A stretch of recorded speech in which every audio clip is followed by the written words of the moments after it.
everyone, I'm back again, and for this video we're gonna talk about this book, Mini Habit by Stephen Guise. Smaller habits, bigger results.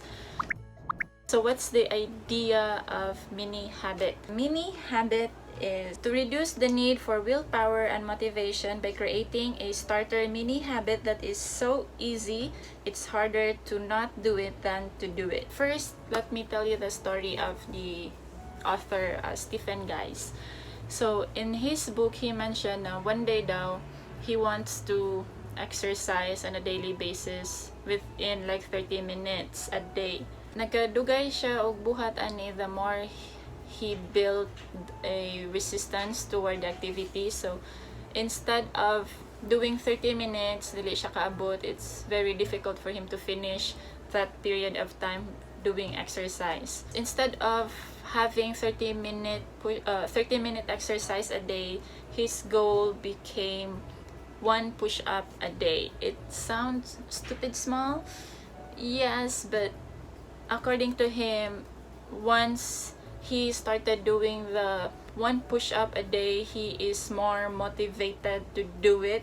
The next day, he tried to do another 1 push-up as a goal, and he found himself like doing more than 1 push-up, and eventually nakaabot siya og 30 minutes doing exercise. So be the person with embarrassing goals and impressive results instead of one of the many people with impressive goals and embarrassing results.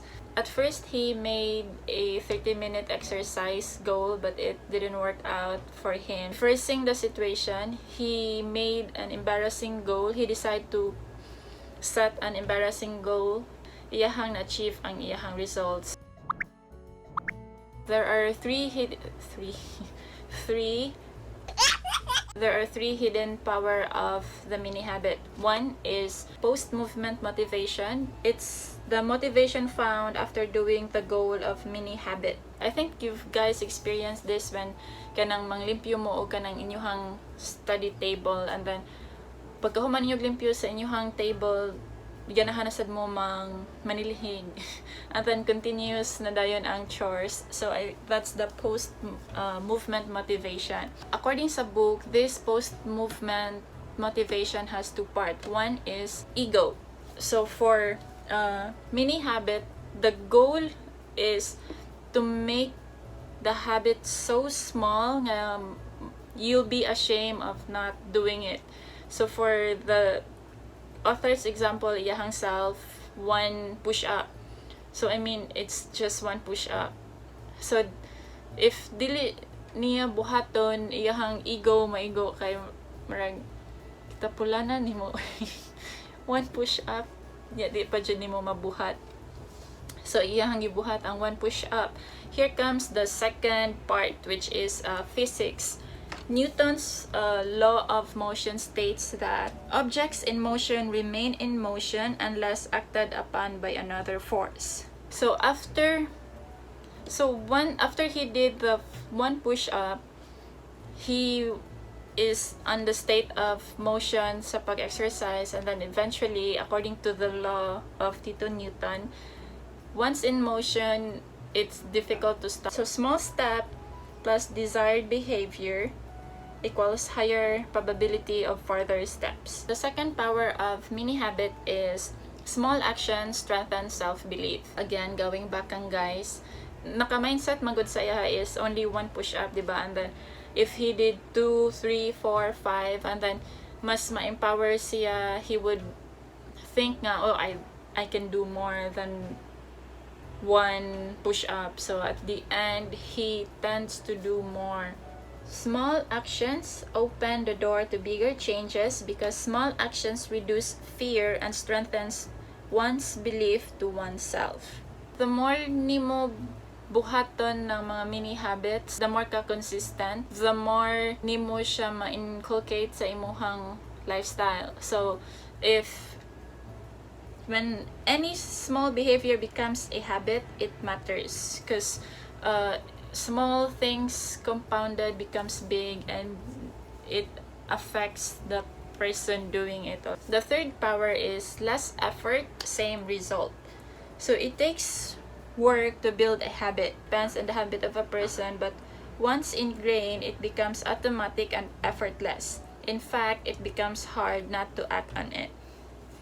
He also mentioned in his book nga, if small effort imuhang hatag sa imuhang mini habit, it doesn't really matter much because we are talking about doing it for the longest time possible. If you choose mango daw the like 30 minutes exercise nga murag dili ka comfortable, it's difficult for you, the more you build resistance and the more ka na ay excuses nga dili siya buhaton. Better daw to have less effort, but in days or months, years to come, mas consistent man nimo siya mabuhat kay dali na kay gagmay ra man siya, so mas compounded ang imuhang result.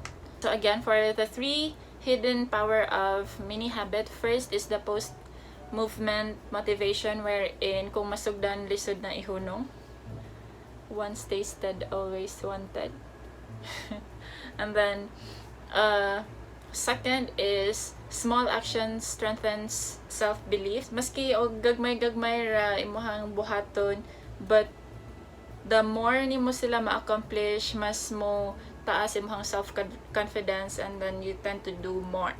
Then the third one is less effort, same result. So let's not focus on how much effort you put on that day, but instead let's focus on how many days have you done the thing that you want to do. It doesn't matter how long you form the habit, because anyway you're gonna do it forever man. There are 2 rules in developing mini habit.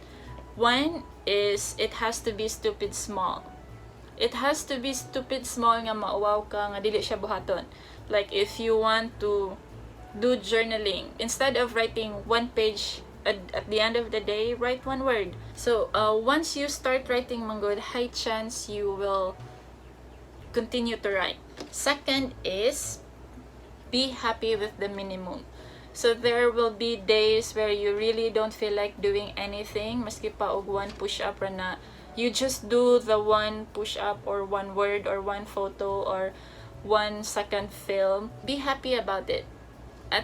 That's your goal. So if you don't have the bonus reps, that's the extra thing you do after you reach the goal, it's okay. Don't be too hard on yourself if you don't do more than what you've done yesterday. It's normal. There will be days na you're on the mood to exercise more or to film more or to celebrate those days. The more you do things, the higher chance it becomes your habit. How would we know if it's now a habit? So first, no resistance. It's easier to do than not to do it. Example, preparing for work. Nice slight resistance maybe if nakikaway sa workplace, I don't know.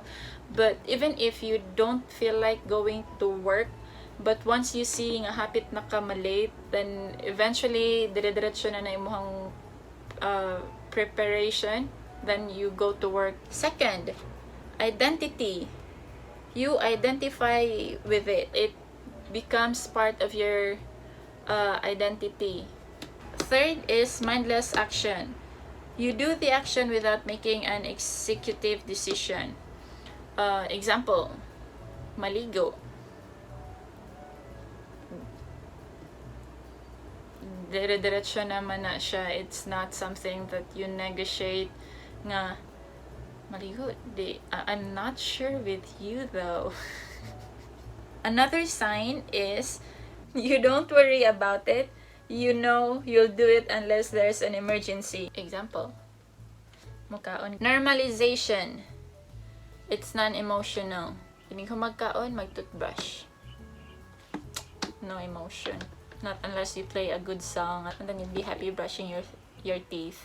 Last is it's boring. You're not excited about it. We become so used of doing things, it doesn't have that spark, and if compared to when we start doing it, but you know that you really like it, or you really enjoy that thing once you stop doing it and then you do it again, then makaingon ka nga, oh, I miss this one, why did I stop? But if it's a habit, it has to continue. It's not a 2-week thing, 3-month thing.